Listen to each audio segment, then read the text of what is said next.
All right, welcome everyone. For this session, I'm Stephen Gruget. I'm one of the co-founders of Manifold, and I'm hosting a panel with Manifold's community manager extraordinaire, who has a very impressive background. He's a former professional Twitch streamer and the best player in the world at Hearthstone and Storybook Brawl. R.I.P. R.I.P. Austin, our co-founder, poached David by being a fan of one of his streams and realizing that he would be a good fit, not only in helping us manage our community, but helping us grow and reach new Zoomer online youth audiences. Yeah, no, my pleasure to be here. I guess a bit more about myself. I grew up living in a bunch of countries. I was a missionary kid for a while, and then when it was very, very academic into sciences, was gonna do medicine or something like that. Decided after first year of uni, nah, I'm gonna drop out. This isn't for me anymore. I think I just wasn't exposed to the right people, and actually since joining, being more part of this community a bit more and talking to some of the more academics here, I'm like, wow, I actually could see myself doing that. But at the time, I was like, the standard trajectory is just go into some sort of research that's very repetitive, lots of paperwork, not actually is a lot of the time you're not actually doing novel cutting research stuff for the average person. So I was like, you know what, I'm gonna drop out of this course I'm doing at uni. Then I became a pro gamer for a little bit, and now I'm here. So yeah, I mean, mostly today I do a bunch of things at Manifold. I do community management related stuff, which is what I'm mostly going to talk about today. But I also do some product things and some marketing. But yeah, I think there's a lot of interesting things that comes with being the first sort of user-generated gambling site. Obviously, it's somewhat of a gambling site, not entirely. I know everyone here understands the nuance enough that I won't explain too much. But obviously, it is. It's the first user-generated thing of this nature, and it's well, how on earth do you moderate it? There's the markets themselves, there's the comments, there's the weird incentives it creates. We're trying to create a community that's fairly niche right now and grow it into an amazing product. So I think there's just a lot of unexpected challenges that no one on the Manifold team were really. It was just a really big process. So I just want to give some insight into that process today, I guess. Yeah. Yeah, in many ways, the task that we've assigned you is kind of an impossible one. All three of us co-founders are very ideologically averse to censorship of all forms. So we want to balance that aspect of our platform and making it be as open and neutral as possible, while simultaneously also having at least some minimal moderation to prevent spam and users harassing each other and other types of content. I guess. We can talk about some of the specific, some of the. I feel Manifold is not that old, and already we've kind of speed ran through basically most possible moderation problems already. Maybe we can talk about a few of those, a few key examples where we had to come up with a new policy or implement some new feature to deal with user problems. Yeah, well, I guess I'll just start off by briefly explaining sort of the Manifold philosophy when I first was brought on. So I was the second employee. The company was still very young. Our audience was pretty much just readers of Scott Alexander. And the founders was yes, we want to be the most freedom of speech platform ever. As much freedom of speech as possible. And I'm okay, and great, I can kind of get behind that in theory. In practice, I'm not sure. My background's obviously Twitch. That's my main interface with doing moderation. And as a Twitch streamer, if someone's just annoying you, you're just you're annoying me, bye, and you just get rid of them and forget about it. That's problem solved, It's the most sort of pragmatic business approach possible, where you have a ton of people talking in chat, you can just be I don't want you talking here anymore, bye. And losing one viewer doesn't really affect you that much. And it's almost interesting because Manifold is does that same apply? Does losing one user affect you that much? Maybe not. I would say it probably is fine to just lose most users if as individuals, there's only a few users that as an individual contribute so much to the site where it's like, hold on a second, we really need to think about this more. But that's just like a purely like business perspective. That's not taking into account any of the more like philosophical, like what do you want to be as a product and a company? What sort of community and experience do you want to create? And yeah, when I first joined Manifold, it was full freedom of speech. They would have to be saying like the most insane things or being like very spammy to get kicked off. And so I was like, okay, well then I guess I'm just like, I remember I kind of like took like, dealt a heavy hand like fairly early on without consulting like the team that much, because I was like, oh, this is like definitely fine to like moderate like this and this way. And then it was like, and then I was like, oh, I'm getting some pushback here that I wasn't expecting. Oh, they like really like don't want me to moderate anything, I guess. Like this, I was like assumed this was like completely fine to moderate in the way I did. So yeah, that's where we kind of started off with. But then I think as it developed, we realized it was very much there was a conflict here. There was a conflict between the actual product we had designed and the community we wanted, and sort of like the ideological like stance that we had, and they were just completely incompatible. So what I mean by that is, if you want like complete freedom of speech, let's use like Twitter for example, right? Like Twitter's like fairly good. You can like talk about most things and like not get banned. But the reason you get away with that is because the average person who says some like really like shitty thing, they just, no one sees it, no one interacts with it, it just gets buried at the bottom of the comment section. If someone notable says something bad, like people are going to block them, people aren't going to be following them in the first place. Everything's very algorithmic, like who you're following. So if you're saying something like really edgy, you know, the people who are going to be offended by that, they're just like never going to see it really. But obviously when you have a startup product that has like 300 active users, most people are filtering like by new content, so they see everything. It just like doesn't work at all. Everyone's supposed to see everything, and there's just a huge conflict between like the product and your idea, what you really like want to achieve from a philosophical standpoint. Yeah, maybe we can talk about the first user that we banned. Let's not mention their name explicitly. Okay. But you know, a lot of the censorship stories that you hear with other social media companies touch on like hot button issues, etc. But most of the stuff that we're dealing with is just like spam of people posting like huge amounts of like nonsense content, or like content like shilling various products or services. I think the first user that we ended up like banning from our platform was not for any like particular like opinion or belief. It was just for them like rambling for like tens of thousands of words in like every market consistently. Yeah, it was a weird one because it was like they weren't actually saying anything like explicitly bad. It was just they were clearly a huge detriment to the rest of the user experience. And it's like, okay, well, we want to preserve our like morals. Like it's so early in the company, we want to preserve this culture of like freedom of speech. We have to like start from the get-go, like allowing any sorts of content if that's where we want to be as an end goal. That was kind of the initial mindset people had. So then when this like problematic user came who'd be so easy to ban, problem solved, instead we spent like hours and hours like discussing him taking up our time. So it was like super costly to us, like in terms of just like being distracting. It was super costly to us in terms of, I'm sure it caused some of our users to churn. And the whole experience just made worse. Users asking like, why aren't you banning this guy? Like everyone hates him, sort of thing. It's like illogical for you not to ban him.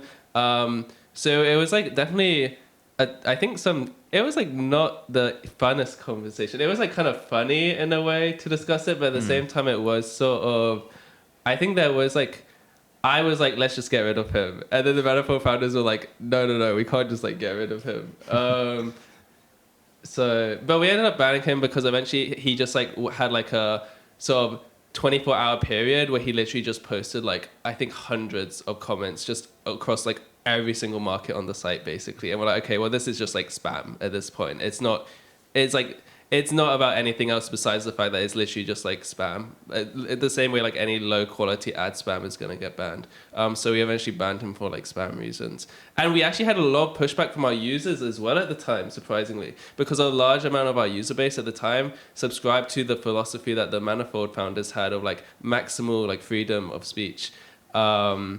So it was interesting to see. It was a weird one because there was like users like crying like, get rid of this guy, we hate him, he's like just like a negative impact on the site. And then like, well, the moment we like eventually like, okay, it's fine, like enough, we're gonna ban him now. Like this other like huge crowd came out from the other side. I was like, what? You're like going against everything you stand for. I'm like less likely to trust and use Manifold now.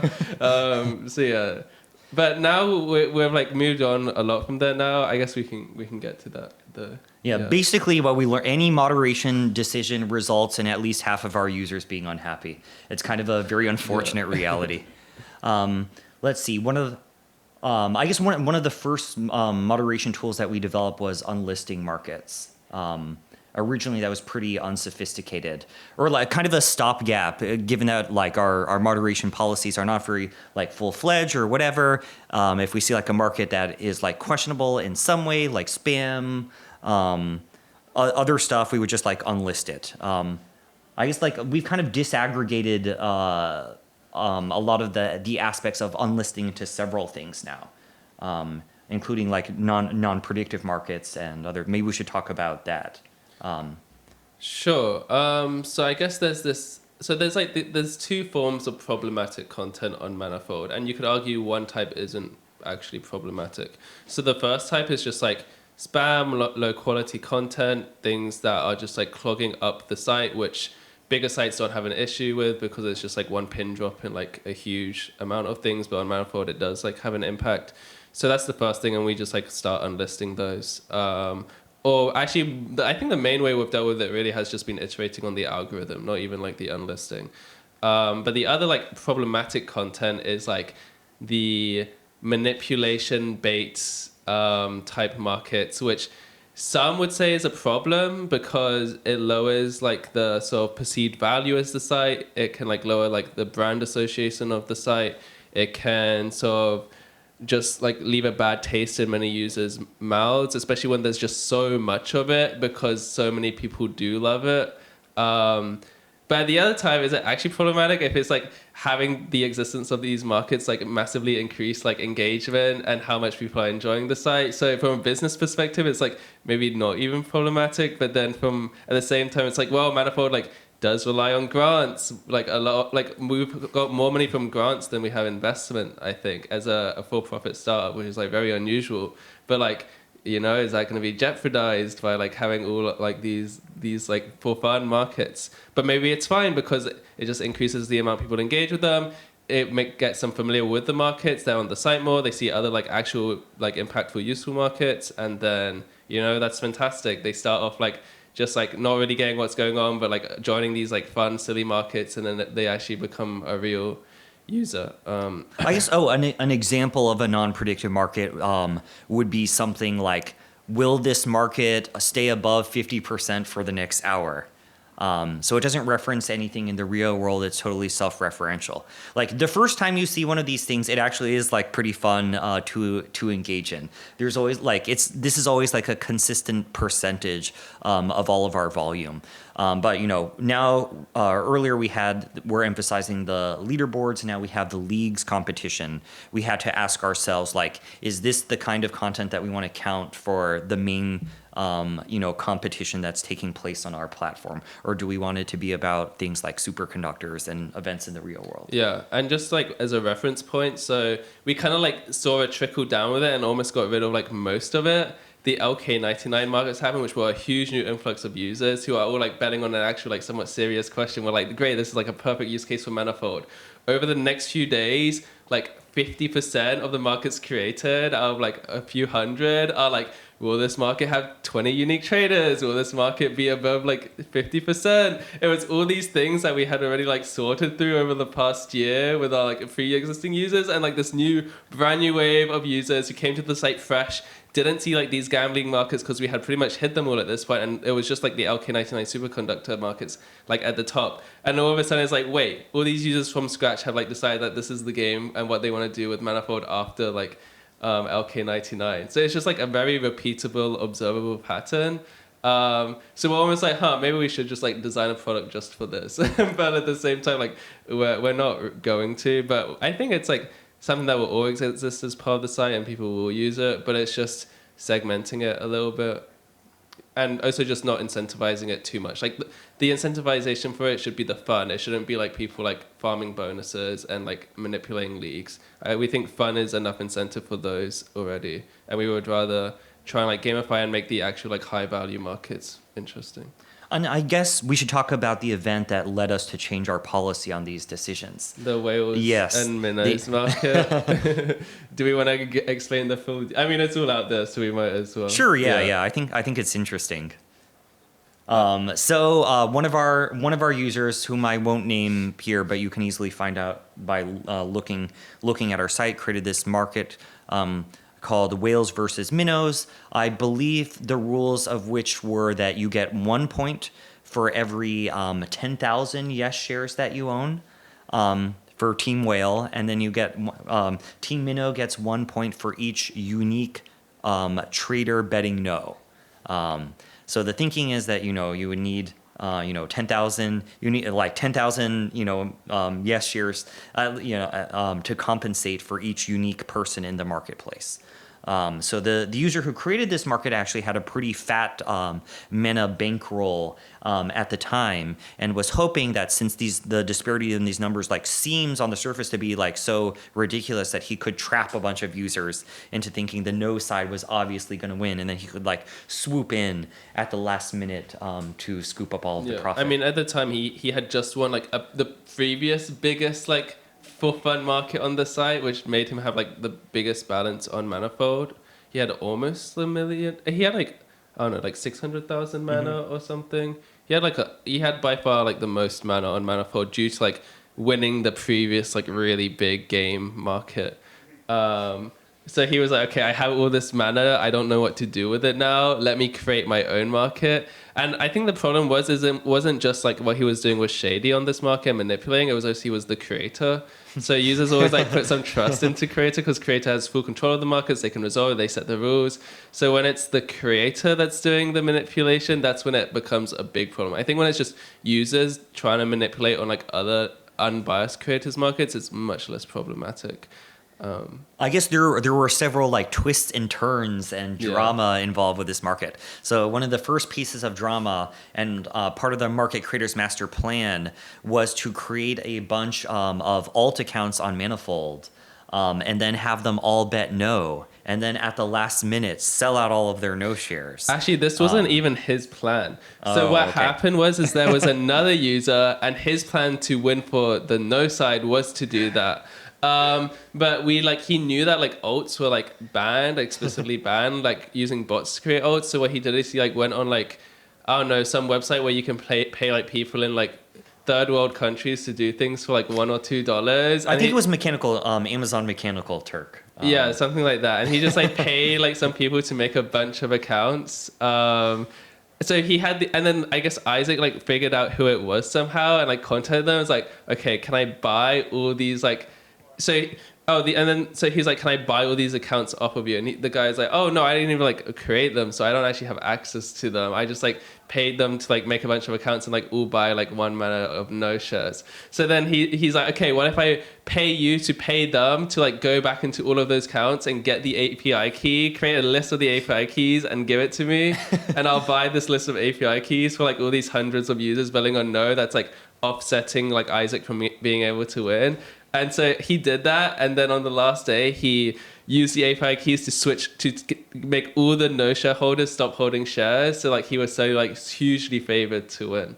But then what happened? Another twist is the Destiny community. They'd been using Manifold for a few months at this point, and it was like, I think at this point the hype had died down a bit, so it wasn't like a huge number of Destiny users still using the site, but a lot of them like knew what it was. A lot of them occasionally checked in. There was a few still very active, and remain to this day. I mean, lots of them are here, and they were like, they banded together.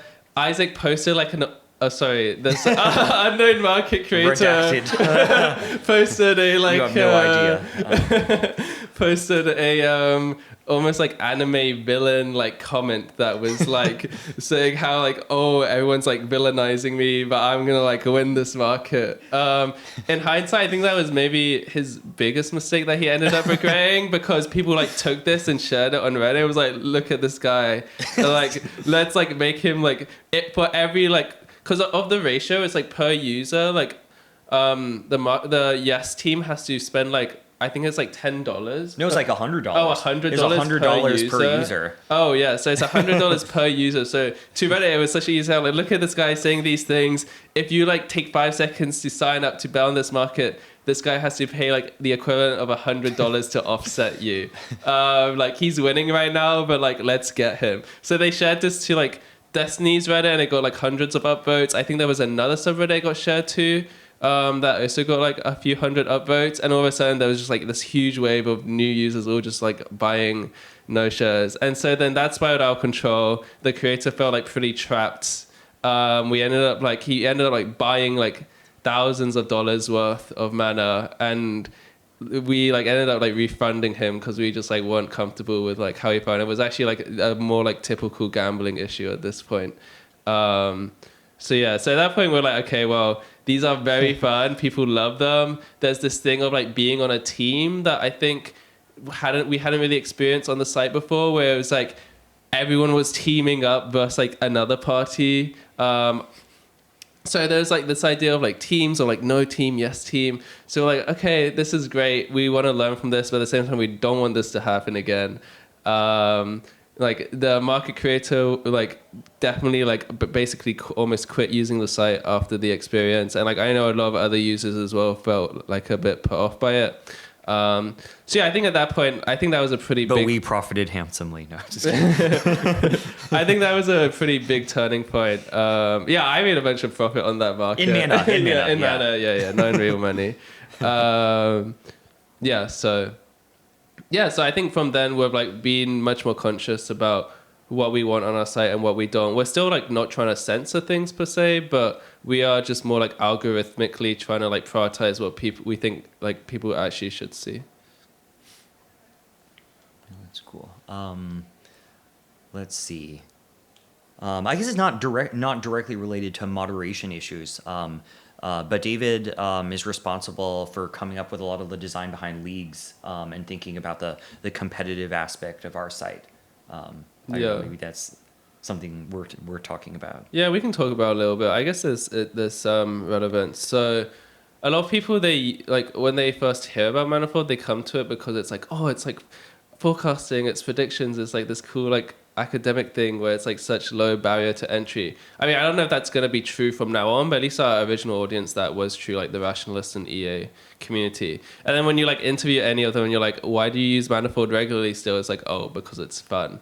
So this is definitely a problem we're trying to work out and like get a good balance. But I think it's also like okay for now, because right now we're just trying to like increase the exposure of prediction markets. And I think if someone like says, why do you use like prediction markets? It's like, oh, that's so fun. Like that's not a bad thing for now.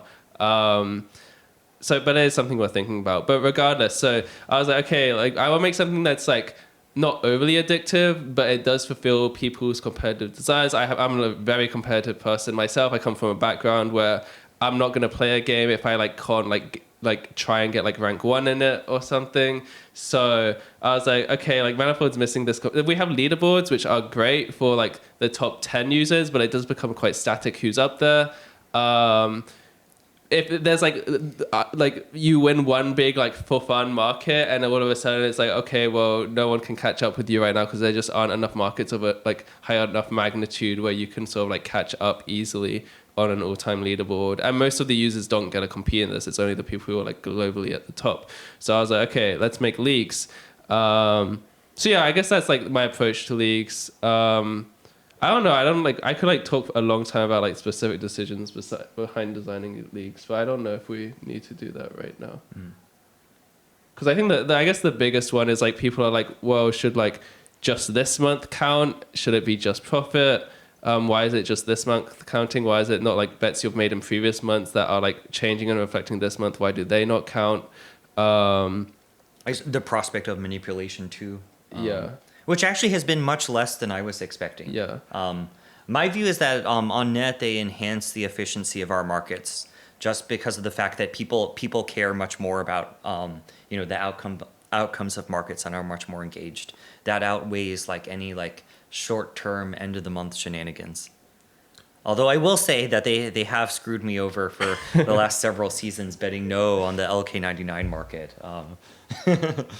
Yeah, there is like some weird like timing things with leagues that are a bit unfortunate and make them not necessarily reflect, but people do care more. So yeah, like you say, I think it does prove the overall efficacy of our markets. And I think, yeah, I'm like happy with we just haven't had to spend like that much dev time on them. Like we kind of pushed them and they've almost stayed the same. Whereas most things were like, we push them and then we have to make like a billion changes and it takes up so much dev time and then we just delete them like 80% of the time. So that's the thing. I'm like, I was like the person who designed it. I'm like, yes. I guess one thing that's like very relevant to talk about is the pros and cons of like unambiguous rules versus intentionally ambiguous rules. So for the longest time, like I used to be a Twitch streamer. I'm not sure how many of you are familiar with like Twitch banning, but a lot of people like really hated Twitch and made Twitch become huge bad guys in the eyes of the community because they would just ban creators. I think YouTube does this a little bit as well, but to a lesser extent, where creators would randomly get banned and have like no idea why they would get banned. And it seemed like very inconsistent. People were like thinking, oh, it's because she's like a pretty girl, she's getting like preferential treatment and not getting banned. Whereas like if any guy did this, they would get banned, or like sometimes Like Destiny. sometimes vice versa as well. Yeah, Destiny's at this conference is an example of one streamer who got banned, never got given an official reason why he got banned. He actually still to this day has no idea why he's banned off Twitch. Emmett Shear, the CEO at the time, is here. Maybe I don't know where he is. Maybe we can call him in and find out. But so yeah, it's like. So I always like kind of resent Twitch because it never like really had a direct impact on me, but I was still part of the community and it was like really frustrating seeing like streamers I enjoyed watching like randomly get suspensions and bans. No one really knew why. But it's because Twitch was just doing a case by case basis and they actually had ambiguous guidelines on purpose. And I think most people don't understand why, but I somewhat do now. So I'm like, okay, let me like explain it to you guys, I guess. But so yeah, what happened on Manifold, and I think this is still going back a lot to the whales and markets now as well, which was a big revelation point for us, was that this user was like a pretty like good user. He was like adding a lot of value to the site, but he would like it like be like, okay, these are the rules, these are not in the rules. I'm going to do all these things which I know are in bad faith and know are bad, but they're not in the rules, so I guess it's fair game. And because of that, there was a lot of situations where I was like, I would message him and I'm like, yo, you know that this is like hurting our platform. It's like making me spend time like dealing with it. Like users are getting annoyed. Like I kind of feel like I need to take action and do something here. And then he would be like, oh, but it's like not against the rules, like, you know? So it's like this, it was like this weird situation where it's like, okay, you're right, it's not in the rules, let me amend that. I like changed the rules to like account for it. It's like, okay, great, awesome, like don't do that again. Yeah, I've updated the rules accordingly, I'm not gonna like retroactively punish you. And he's like, okay, great. And I think in his mind he was almost like thinking he was doing us a service as well by like helping us make our rules more robust. But you know, when there's like these like play money user generated like prediction markets, there's like an infinite amount of loopholes essentially. So I just like kept adding the rules more and more and more, making them more detailed and complex. And it just got to this point, it's like, what am I doing? I'm just like wasting so much time right now. Like, sure, maybe it does add a little bit of value to have like better rules that are more explicit so people feel like they're not being like treated unfairly. And we can sort of take action accordingly and have like users act how we want them to act without there being this sort of like weird, mysterious, unfair like force at play that like we see with Twitch moderation. But I was like, we're like a 6 months old company right now. We we have like 300 like daily users. Like why is this a priority? Why am I spending even like 5% of my time on this sort of thing? So then it's like, wait a minute, like, wait, I get why Twitch does what they do now. I think Twitch probably like, I still like, I'm not sure I agree with what they do and how they do it just because they are a larger company. And I think they probably can have the capacity to write up like a more detailed like rule set. And there's just like less loopholes and like weird situations that you wouldn't like anticipate that they can like account for more. But with Manifold, it's just like impossible. And it's just me, and I had like other better things to do. So, so yeah, now we tend to have like at the very top of our guidelines, we still have like some specific rules, but at the top of guidelines, it's just like in this, we like change them from like rules to guidelines. It's like in the spirit of like this, like you don't, especially if you're a creator, like don't do things that like generally will like defraud other users or that will like benefit yourself at the expense of others. It's like more vague, but I think it's much more appropriate an approach to take. Yeah, people don't understand the economic cost associated with things. You know, people just believe that there are rules out there and they just like happen and that you just respect them. But in fact, rules are created and it takes time and effort to create those things. And on the margin, the more time we spend creating rules and having a more elaborate moderation policy is less time we spend like developing the product and other stuff. Yeah. I guess we can open the floor to questions now. Yeah, I don't think there's anything specific I want to talk about, but I'm sure things will come up. Yeah, Pratik. I imagine in the course of moderating comments, you're one of a very small echelon of people who just really understand who consumers are and participants are of prediction markets. So I guess I have a two-part question for you. The first is, do you have a sense of how big the user base for prediction markets can get? Like, do you think that this is destined to be kind of a niche community, or can there really be mass appeal? And then the second part of that would be, based on the people who are already in our community, who do you think are the demographics that we ought to be reaching out to who could begin to form a critical mass of people engaging in markets who aren't here yet? Yeah, great question. I think this is a question I ask myself like very regularly as well, for what it's worth. Just for the recording, like is this like based on like the community and comments I see, like is this something that can grow beyond like a niche audience, and like who should we target was the gist of the question. I think that we've seen so far that there isn't necessarily strong proof or evidence to suggest it can go mainstream, as much as I hate to say it. Now, optimistically, I would like to think we can get there, and it will just take some time to like overcome the initial.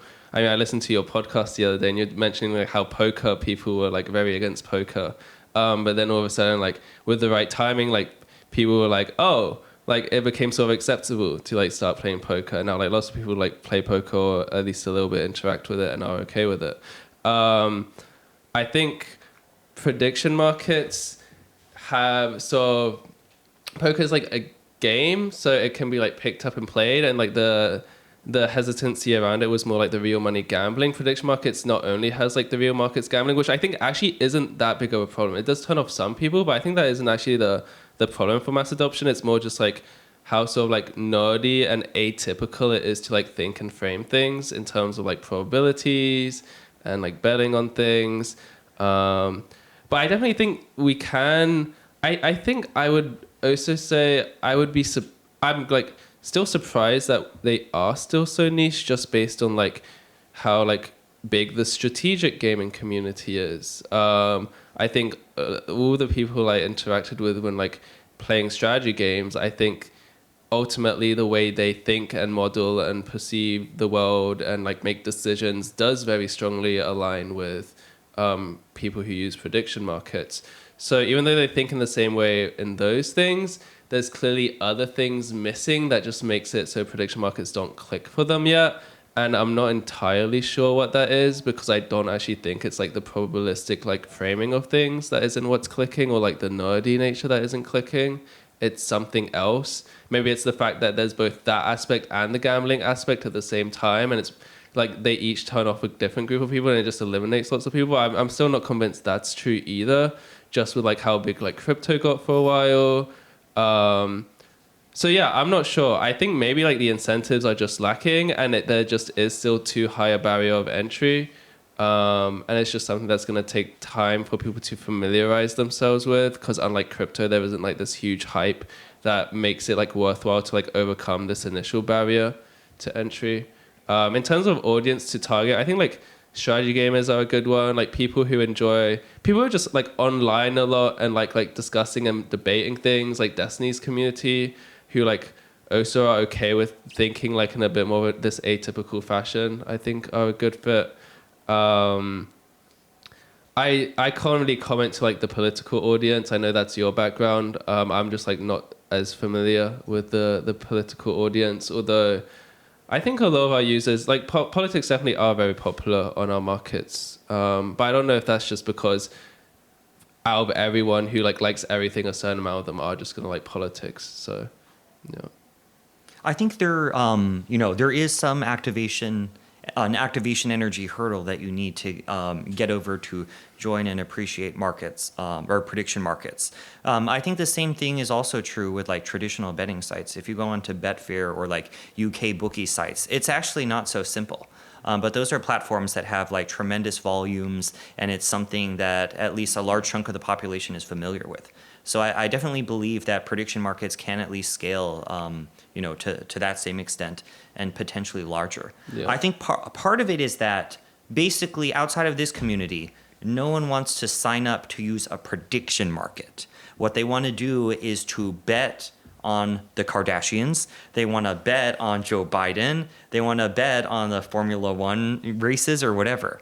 What you have to do is deliver content that meets them where they are, that addresses a question that they find to be important and fundamental. And then people will be willing to put in the effort to overcome the cognitive hurdle to understand prediction markets and familiarize themselves with that space. But the first, it's just like finding that getting your foot into the door with a really important and targeted question. I think also something really important that I forgot to mention, which is like a little bit different, but I think I want to talk about anyways, is that there's also this idea that like to get people into prediction markets, they have to want to like trade on prediction markets. But I think actually like the real model that happens is that like 90% of people who like use Manifold are just going to be people who like want to follow it for like updates and like consume it and read it. And yes, they still have to have some inclination into like wanting to like model things in terms of probabilities, but they don't actually need to be like competent and like be able to like think in terms of probabilities for themselves necessarily.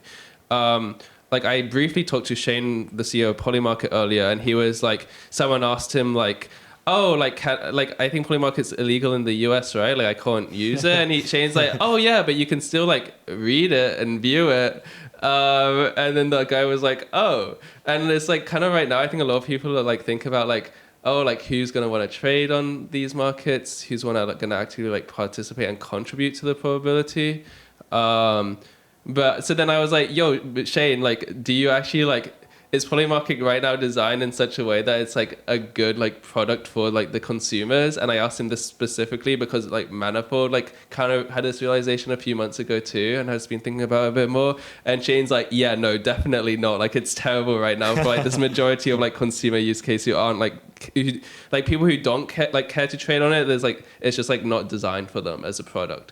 So it seems like Polymarket's thinking about that. Manifold were thinking about that too, and I think it's actually just like very hard to like know like how big prediction markets can get until we've like explored this idea more of like designing prediction markets as a product, not just for traders but also for like consumers and news readers.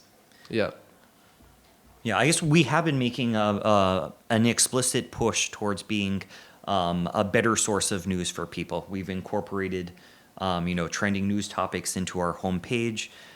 We're trying to do more to allow users to curate their own dashboards of content that we can then include in our site as well, such that people come to trust Manifold to be the premier source of news that filters out all of the nonsense and just gives you, the real probabilities grounded by the market.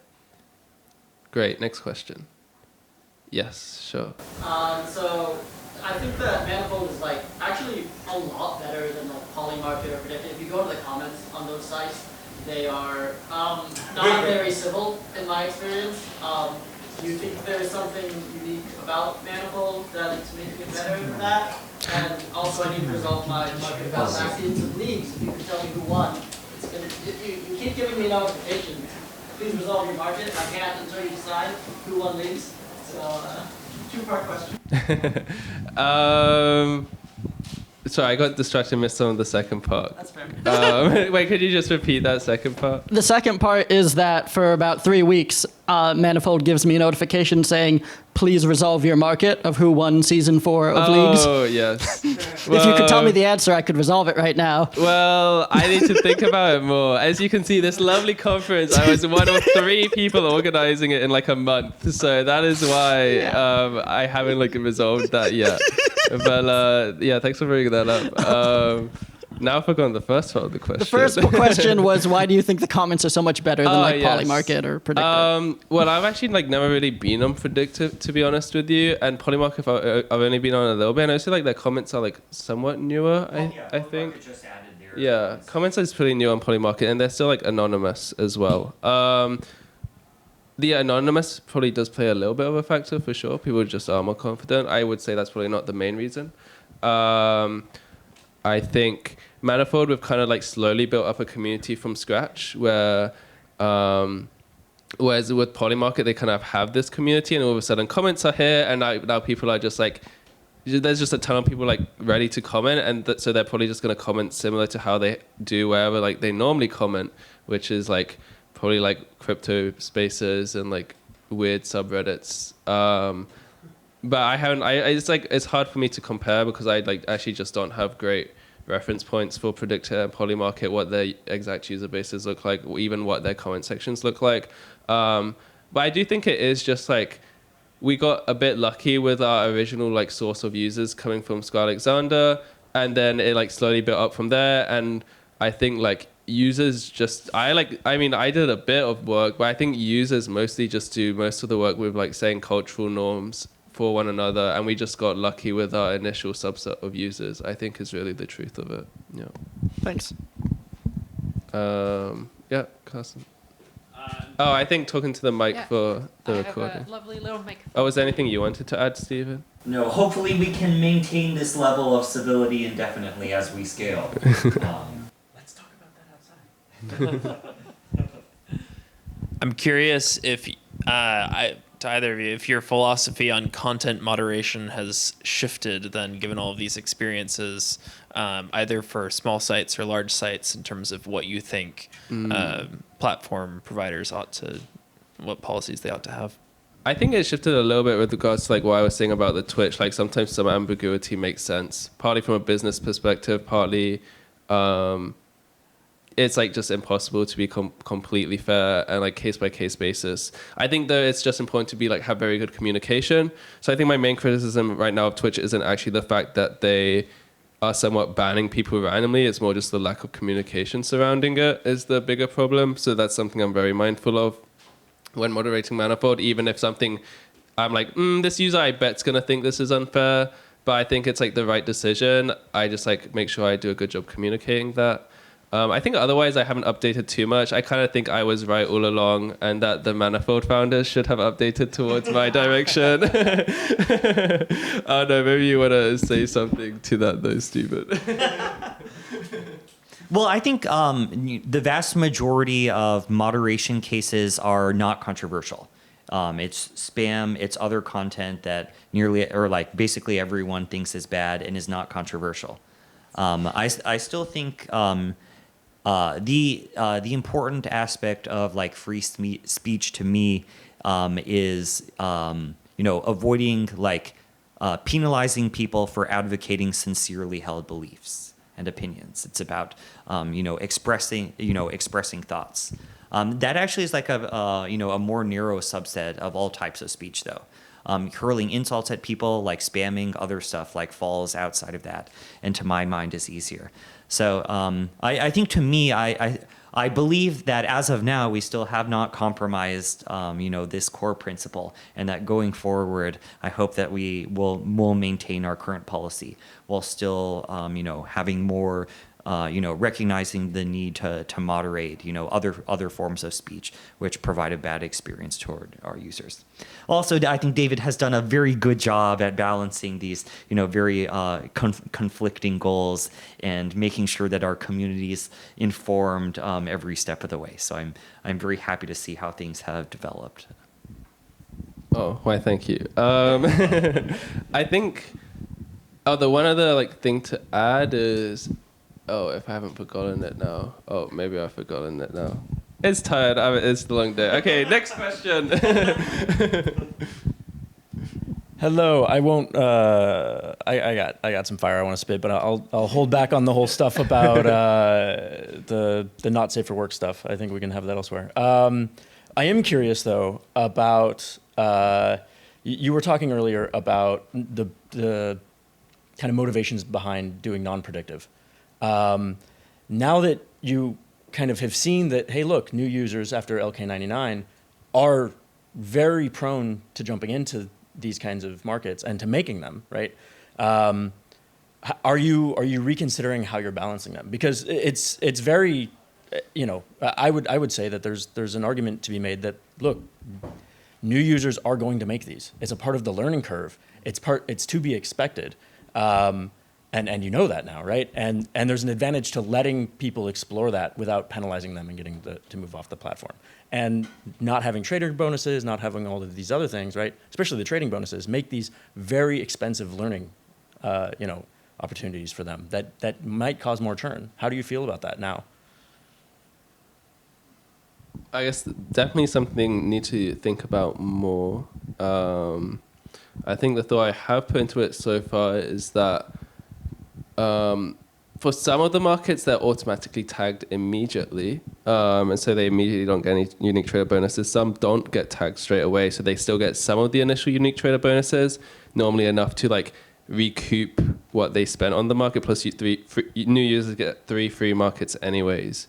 So I guess my first thing is I'm a bit skeptical it's as costly as you make it out to be, to have a market marked as non-predictive. I think a lot of the rush of creating a new market is similar to Twitter. You see you get that notification someone liked it, you get the notification someone's bet on it, someone's commented on it. You're seeing the graph move from the market you created that belongs to you, getting activity. So I think marking non-predictive isn't as costly in that sense, and I would say it's actually more important instead of compromising on non-predictive system. I'm still open to changing that, but I think actually the lower hanging fruit is to think of more ways we can make sure new market creators get engagement on their markets. So that's actually what I care about more. But I still need to think more. I mean, right now, we're definitely still changing how non-predictive markets work as a whole, what even counts as a non-predictive market.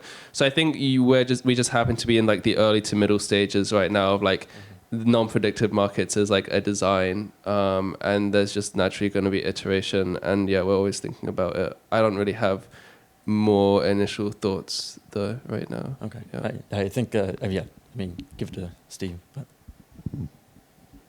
I was just going to kind of I know this isn't a whole conversation, so I don't want to go too far on that. But from my perspective, as one of the more prolific market creators, I care a lot about trader bonuses. I'm here watching a number go up. That getting activity is important, but getting activity is important in my concept of how do I get more activity and then therefore benefit from that? How do I make questions that are interesting to people? And learning how to do that is a part of the learning curve. And how do we make sure people get on that learning curve and don't fall off too early? I don't really have much more to add other than, to David's comments. But part of the problem is this, before... Or there's a difference between having this content on our site and letting people create it versus the house massively subsidizing this in a world. Sure. What we don't want to end up is a world where half of the markets on Manifold are like, will this like probability trade above 50% or something, which kind of like was the status quo before changing our policy. Yeah, it was. Yeah. It's exaggerated, but it was a lot. Cool. Maybe a final question? If not, that's great. All right, let's have a round of applause for David. And thank you, Steven, as well. No. Okay. Sorry. Okay. Post ultimate question. Hello.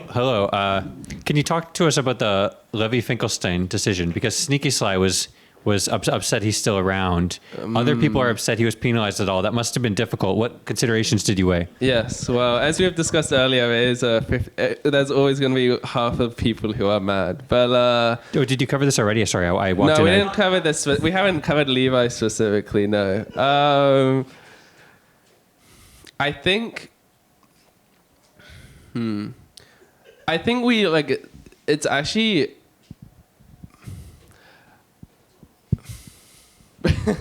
I don't know. I think I haven't actually been on Manifold for like last 2 weeks actually, just because I've just been like doing manifest stuff all the time. So I actually don't know over the last 2 weeks has Levi been like back and like betting more and like doing stuff more again recently. Not really. Oh yeah. So at least like prior to that, like he after like saying he can't like trade on his own markets anymore, and he can't like trade on like his friends' markets who's actually here.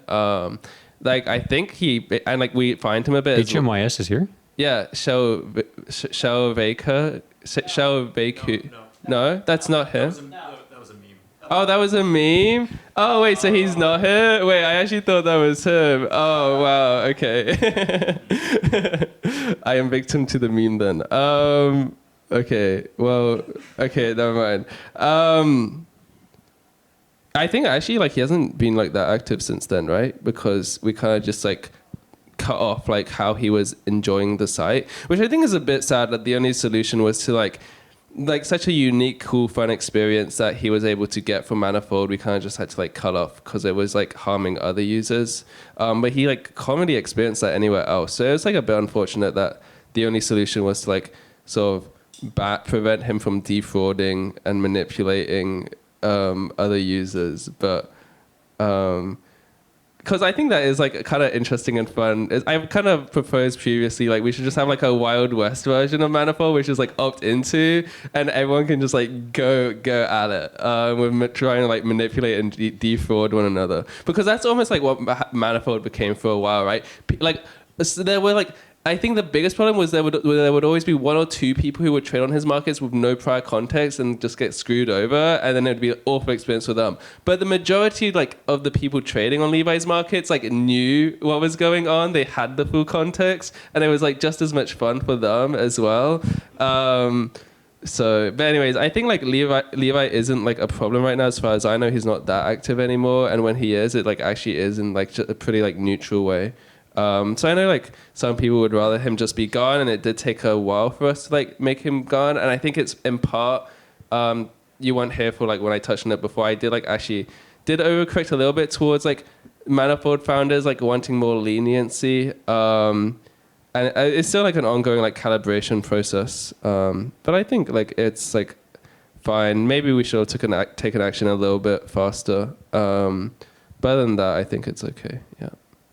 All right, that's it. I'm done. Thanks. Good night. Thanks for coming, everyone.